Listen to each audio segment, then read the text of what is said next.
You belong to the most educated, hardest-working demographic in Indian history. Yet, behind the corporate titles and decent salaries, your peer group is quietly the poorest, most exhausted, and most stressed generation the country has ever seen. If you were born between 1981 and 1996, you are part of the millennial generation. Today, you are somewhere in your 30s or early 40s, trying to navigate an economy that seems explicitly designed to keep you broke. The root of this exhaustion starts with a broken promise.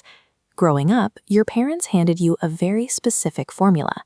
Put your head down, endure 10 years of academic sacrifice, crack the right exams, and your entire financial future would be completely secure. You upheld your end of the bargain.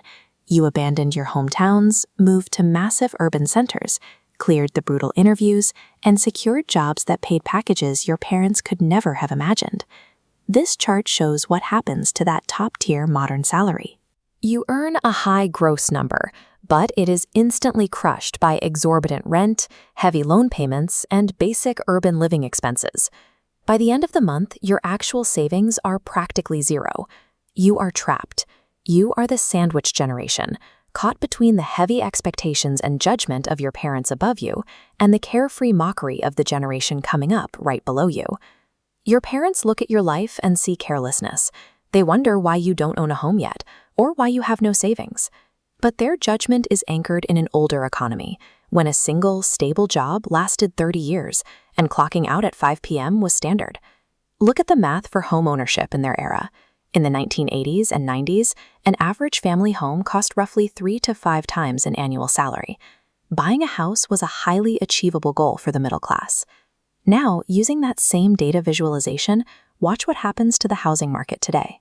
If you want to buy an apartment in a Tier 1 city like Bengaluru or Mumbai, the cost is 15 to 20 times your annual salary. Even if you pour half your income into an EMI, you max out your borrowing capacity just to afford a basic apartment. New, systemic costs drain your accounts every day.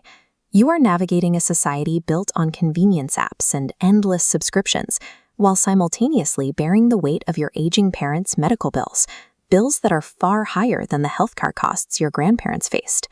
You are not failing because you are lazy. You are struggling because you're trying to win a hyperinflated modern economic game using a 1990s rulebook. Then comes the pressure from below. Enter Gen Z, the demographic born between 1996 and 2012. They operate on a completely different psychological baseline.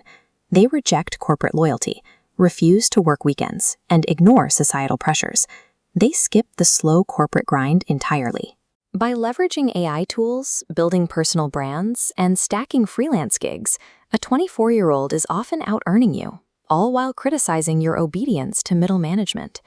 The disparity between generations is rooted in historical timing. You entered the professional workforce exactly as the 2008 global financial crisis crippled the markets, starting your career with a structural handicap that stalled your wealth building for years. And the hits kept coming. After spending a decade clawing your way into senior roles, a global pandemic shattered the economy again. Now you are forced to compete with rapid advancements in artificial intelligence.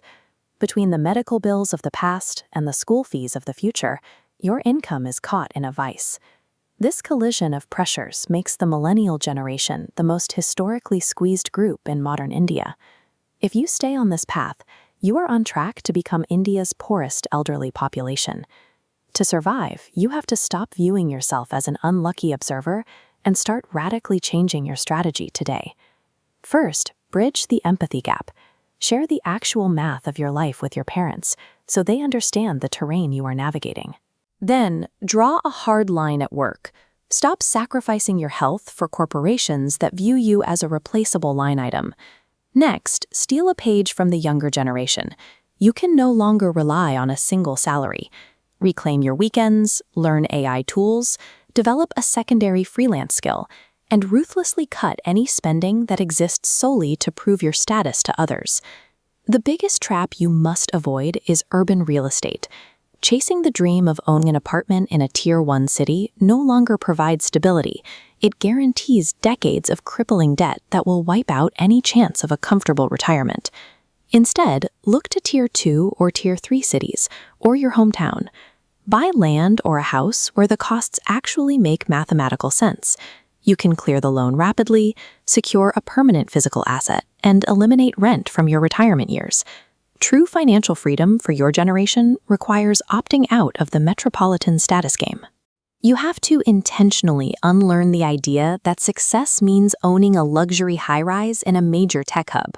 Now, borrow a crucial habit from your parents. Before you pay rent, before you buy groceries, take the very first portion of your paycheck and invest it. You have to return to aggressive, disciplined saving if you want a financial buffer. Build an absolute defensive moat around that money. A single major hospital visit can wipe out 5 years of your savings. You must carry comprehensive medical and term life insurance to shield your dependents from sudden ruin. Finally, invest heavily in your own physical health. For this generation, retiring at 60 is a mathematical myth. You will likely need to generate income well into your 70s, and you need a body capable of handling that reality. The corporate structures your parents relied on are incapable of protecting you in this economy. Simply working harder and waiting for a promotion is no longer a viable financial plan. To survive the squeeze, you have to fuse the relentless financial discipline of the past with the fearless, independent adaptability of the future. That is how you rewrite the ending to your story.